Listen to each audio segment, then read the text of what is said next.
So I was on my way to Nevada, my last trip out of my 3 years. I was on the way to Nevada.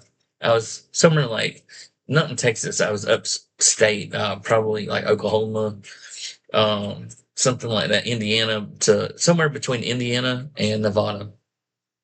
And I woke up one morning out of a dead sleep because God said to me, God is brooding, which I have up here.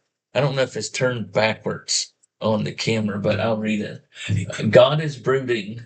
It's Isaiah chapter 1, 16 through 20 is the key verses. And brooding, I'll be honest with you. Well, that camera, I got it on autofocus, I think. Excuse me, I had lunch.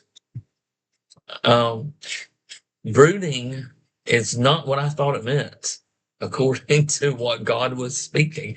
Because brooding to me, I automatically knew when God said God is brooding, I was like, oh, that's nice. Because brooding is a hen, a bird of some kind, sitting on eggs, trying to get them to hatch. Love, care, nurture, right? Well, if you look at the word brooding, that definition is in there. Way down at the bottom. The definition God was wanting me to see was not that. God was talking to me and said, God is brooding. That's what he said. Simple, done. That was it. Spoke directly to my spirit, woke me out of my sleep, like 4 in the morning. And so when I looked it up and I saw that it said, showing deep unhappiness of thought. When I read that, I was like, "Well, where's the definition I thought it meant?" And I looked down, and I did find my definition. But it says having showing deep unhappiness of thought, I was like, okay, so God's not happy. That's what you're saying. God's brooding. God's not happy because he's having deep unhappiness of thought. And then I was like, okay, so God's not happy with the world. Doesn't affect me, right? I didn't take it as personal when I'm like reflecting on this, like literally after I woke up. I was like, oh, so God's not happy with the world. It's like, keep digging. You get that feeling, if you get that feeling. And it was like, keep digging. And so I was like, okay, God's not happy with the church. That makes sense because, the churches, some of them are just not on the up and up. Some of them are. Some of them, man, I love them. They're amazing churches. Please find a local church because some of them are out there killing it. They are really serving the Lord. Beautiful music, great messages, inspiring, and trying to lead people to Christ. 100%. Find a local church. They're amazing. But there are some of them that just ain't on the up and up. They have mixed messages in their own way. They're trying to lead people to Christ. But they have some things that they're not being true with. They believe it to be true, but it's a misdirected belief, and it'll lead people astray. So I was like, God's not having church. Got it. Keep digging. I was like, God's not happy with me. He goes, bingo. I was like, and then I felt this whole thing. I'm not happy where you are in life. I'm not happy with the path you have taken. You have wandered off the path that I have set for you so many years ago. And I'm here to say, what are you doing? Why are you out here not pursuing me? Why are you out here? Not that you can't truck drive and be a minister. Not saying that at all. But I was literally living the life that I wanted to the best I could. Was the money there? It was hit and miss. But I was trying to live my own life. I was trying to do my thing. And God hadn't been on the up and up with me for a while. Because things, as I said, personal things I may get into one day, but I'm not anytime soon. I don't feel like that's something right now to talk about. Um, and even then, it'll have to be, you know,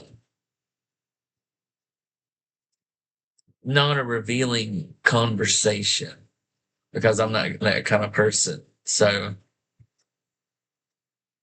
it'll have to be in a way to where you understand how it got me to this point in life to where I'm at now, not in pointing fingers at people because there's nobody to point fingers at except for myself. You know, when you point fingers, you got these three right here pointing back at you, three times as wrong as the person you're pointing at, usually. Yeah. So it's like God's not happy with you. And he's like, I'm not happy with where you're at in life. There's so much I had for you. There's so many things I wanted you to do. There's so many people I wanted you to reach. And I knew that, but I didn't like openly accept it, you know? Like for the longest time, I knew I wasn't doing God's will, but I didn't really care at the time because God wasn't doing my will. Honest, just straight up transparency. God wasn't doing what I wanted. He wasn't blessing me. So, yeah, hey, you scratch my back, I scratch yours, kind of feeling. And so, as I said, I'm a direct person. I'm a very straight, focused person, and God wasn't helping me. So, why was I going to help God?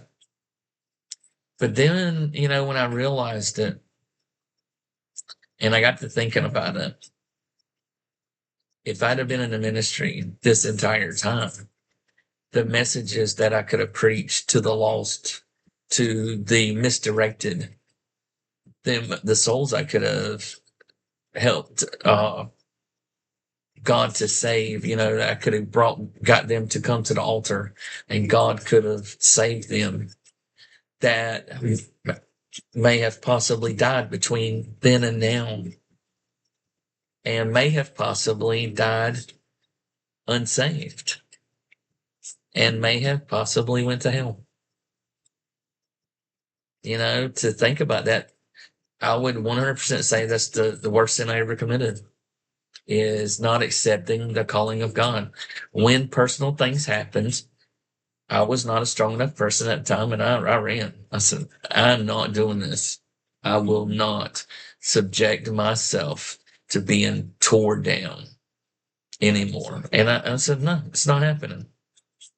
I'm not going to be a part of this. Whatever you've got going on, this is not the life for me. Okay. It's too heavy.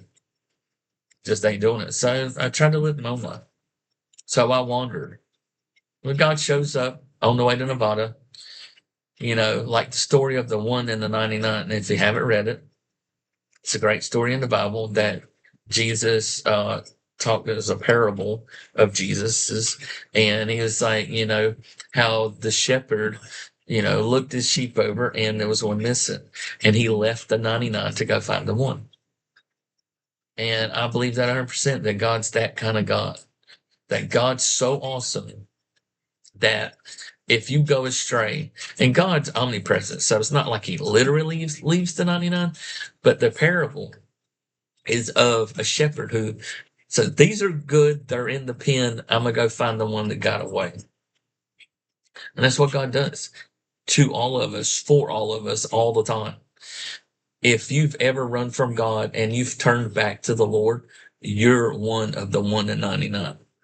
And there's a lot of people that have come to the Lord, lived this certain life for God, and then said, you know what? This is too much. I'm walking away. I'm done. I'm literally done. Emotionally, you can get drained from life. And you're just like, you know what? I've had enough. I'm out of here. Ain't nothing for me. Did I stop being a Christian? No. I still love the Lord. I still listen to Christian music. I still went to church at times. I still knew where my salvation was. I still believed in Jesus, but I weren't going to do anything for God. Hadn't done anything for me, but he had. But it's perspective. It's all perspective. And so in my eyes, he hadn't done enough for me. So I was like, no, sorry. This man has checked out.